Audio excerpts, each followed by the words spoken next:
police chief goes undercover as a taxi driver. What he discovers changes everything.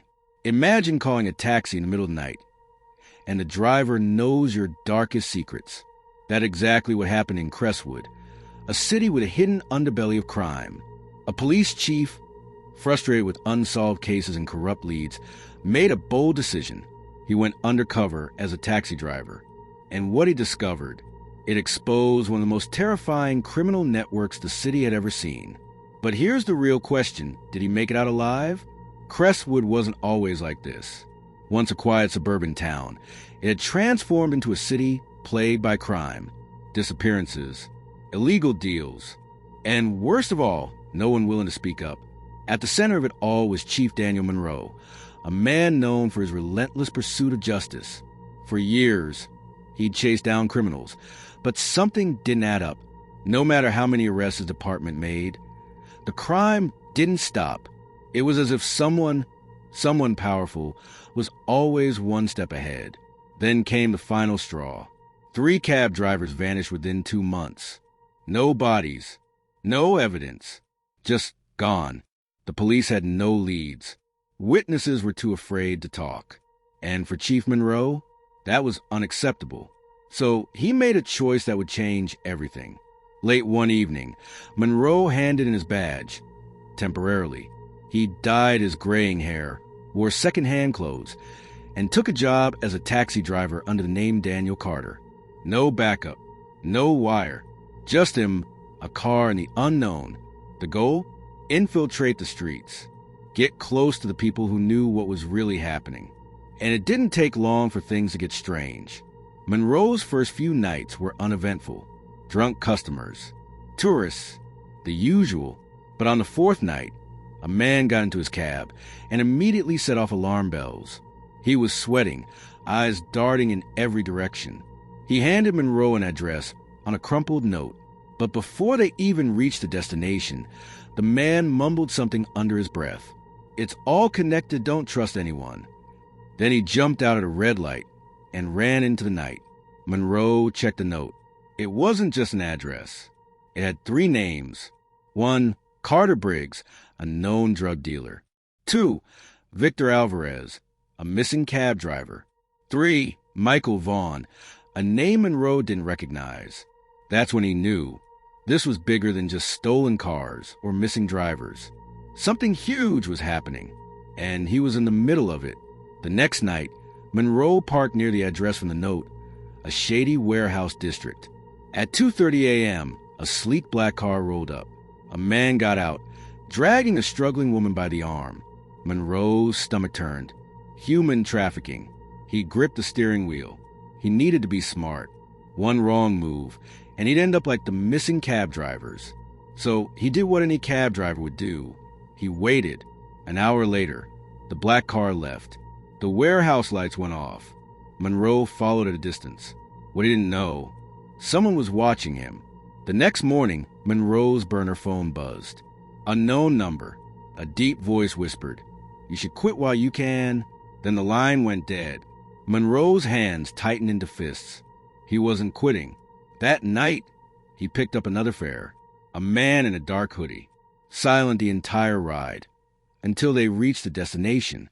Then he leaned forward and whispered, "They know who you are." Monroe's blood ran cold. Before he could react, the passenger vanished into the shadows. That's when he realized he was in way over his head. Determined to get answers, Monroe set up a stakeout. Night after night, he parked outside that warehouse. And finally, on the 6th night, he saw it. A line of unmarked taxis pulling in, drivers stepping out. But not all of them were leaving. Some were dragged inside, and they never came back. It was a trafficking ring, using cab drivers as disposable pawns. But Monroe had one problem. He wasn't the only one watching. As Monroe started his car to leave, his rearview mirror flashed with headlights. A black SUV. Following him, his heart pounded. He took a sharp left. The SUV did the same. Faster, he sped down back streets. The SUV stayed close. Then, a second car appeared. He was boxed in. Monroe slammed on the gas, weaving through traffic, barely avoiding a collision. Finally, he spotted an alleyway just big enough for his cab. He swerved in, tires screeching. The SUV wasn't so lucky. It crashed into a lamppost. Monroe didn't wait. He floored it out of there. But he knew they weren't going to let him walk away. The next night, Monroe went back, but this time he wasn't alone. He had called in one trusted ally, Detective Hannah Lawson. Together, they set up a trap. Monroe would go inside as a cab driver offering his services. Lawson would be nearby, recording everything. It worked. Within minutes, he was offered work. A $10,000 job, no questions asked. The catch? He had to transport a package. And when he opened the trunk to check, it wasn't a package. It was a person, a woman, bound and gagged. That's when Monroe's cover was blown, because the moment he reacted, they knew he wasn't one of them. And then the gunshot started. Bullets shattered the windshield. Monroe ducked, slamming the car into reverse. He heard Lawson shouting into the radio. Backup was coming. But as he sped away, tires screeching, he saw something that made his blood run cold. One of the gunmen. It was Michael Vaughn, the same name from the crumpled note. And he wasn't just watching. He was smiling, as if he knew this was far from over. Conroe thought he was chasing criminals. But now, he was the one being hunted. Who was Michael Vaughn? How deep did this operation go? And most importantly, would Monroe make it out alive? Find out in part 2. Hit like if you want the truth. Subscribe so you don't miss the next chapter. Because in Crestwood, the crime runs deeper than anyone ever imagined. Police chief goes undercover as a taxi driver. The shocking truth is finally revealed. The smile on Michael Vaughn's face was burned into Monroe's mind. Even as he sped through the city, dodging bullets and barely gripping the wheel, that smug, knowing grin haunted him. This isn't over. The words echoed in his head like a warning. Vaughn wasn't just some small-time criminal. He was a mastermind. And somehow, he had known all along that Monroe was watching. But now, Monroe wasn't just watching anymore. He was in the middle of it. The SUV in his rear-view mirror wasn't giving up. The gunmen inside kept firing, their bullets tearing to the trunk of Monroe's car. His tires screamed as he took a hard left onto a one-way street, going the wrong direction. Horns blared. Headlights flashed. Monroe clenched his teeth and held his breath, weaving between speeding cars. The SUV was still on him. He needed to lose them. Now, up ahead, he spotted an unfinished construction site, a skeletal parking garage with only 2 floors. Monroe yanked the wheel and crashed through the entrance, speeding up the ramp. The SUV followed, but they had made a mistake. Monroe reached the 2nd floor, yanked the emergency brake, and skidded into a hard turn, facing the edge of the garage. His foot hovered over the gas. One chance. The SUV barreled toward him, full speed. At the last second, Monroe slammed the gas, steering toward a stack of cement barriers. The SUV didn't have time to stop. It hit the edge of the parking garage, too fast. For a split second, it teetered. Then it plunged. Monroe didn't watch it hit the ground. He was already gone. He pulled into a secluded alley, breathing hard, hands trembling against the wheel. His phone rang. Detective Hannah Lawson. Jesus, Monroe, where the hell are you? Monroe exhaled. Alive. Barely. I lost your signal. Are you hit? No, but we've got a big problem. A pause. Then how big? Monroe gritted his teeth. Michael Vaughn. He's not just involved.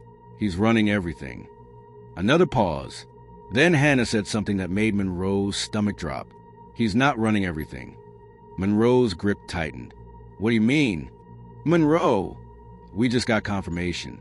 Vaughn is working for someone else. Silence. Then Monroe whispered, Who? Hannah hesitated. Then, in a voice barely above a whisper, she said, The mayor, Mayor Elliot Langston, the most powerful man in the city, the face of law and order, and according to Hannah, the real puppet master behind the entire operation. Monroe's stomach turned. It made sense. The stalled investigations, the missing evidence, the way crime had flourished. Even with police crackdowns, it wasn't incompetence. It was intentional. Langston had built an empire of crime and used the police to cover it up. Vaughn was just the enforcer. The real villain sat in City Hall, and Monroe had just become his biggest problem. "We can't touch him," Hannah said. "Not legally." Monroe clenched his jaw. "So we go outside the law." A beat of silence. Then Hannah said, "I'm listening." Monroe laid it out. They needed proof, undeniable proof, that linked Langston to the trafficking ring. And there was only one way to get it. Michael Vaughn. If they could get him alive, they could flip him, force him to turn on Langston. But that meant one thing. They had to catch the most dangerous man in the city before he caught them. Vaughn wasn't the type to hide. He was untouchable, protected, surrounded by men willing to die for him. But Monroe knew one thing about men like him. They had ego, and ego could be used against them. Monroe called in a favor, a journalist he trusted, one of the last in Crestwood who hadn't been bought off. Within hours, a breaking news alert flooded the city. Exclusive. Crestwood crime lord Michael Vaughn under federal investigation. It was a lie, but it did exactly what Monroe needed. It made Vaughn panic. And men like Vaughn, when they panicked, they made mistakes. Midnight, a warehouse on the outskirts of town. Vaughn arrived alone, furious, desperate, looking for answers. Monroe was already waiting. The moment Vaughn stepped inside, Monroe locked the doors. "No backup." Vaughn sneered. "Big mistake." "No," Monroe said. "Yours." Before Vaughn could react, Monroe pulled out his phone. On the screen, a live video feed. Vaughn's house, his bank accounts, his entire empire. Compromised. "Your men," Monroe said. "They're gone. Your money? Frozen. Your safe house? Compromised." Vaughn's face darkened. "You think you can take me down," he growled. Monroe stepped closer. "You're not my target." Vaughn frowned. "What?" Monroe smiled coldly. "I want Langston." Vaughn's expression changed. He knew exactly what that meant. Monroe had already won. By dawn, the city was on fire with scandal. Vaughn cut a deal. In exchange for protection, he handed over everything. Bank records, wire transfers, meetings, everything that proved Langston was the real kingpin. By noon, Langston was in cuffs. By nightfall, the entire city was watching as he was escorted from City Hall. The mayor, the man who had built his career on cleaning up the streets, was now just another criminal, another rat exposed to the light. Crestwood changed overnight. Corrupt cops were arrested. The trafficking ring collapsed. But Monroe, he wasn't celebrating. Because as he stood in his office, staring at the city he'd fought to save, his phone rang. An unknown number. Monroe hesitated, then answered. A deep voice chuckled. "You took out Langston. Impressive." Monroe's pulse quickened. "But did you really think he was at the top?" Monroe's mouth went dry. "Who is this?" Silence. Then, "You'll find out soon enough." The line went dead. Crestwood's biggest criminal was behind bars. But if that phone call meant anything, the real fight was only beginning. Who was really pulling the strings? And how deep did the corruption go? What do you think? Let us know in the comments. And if you want the next chapter of this investigation, hit like, subscribe, and turn on notifications. Because in Crestwood, the truth is just the beginning.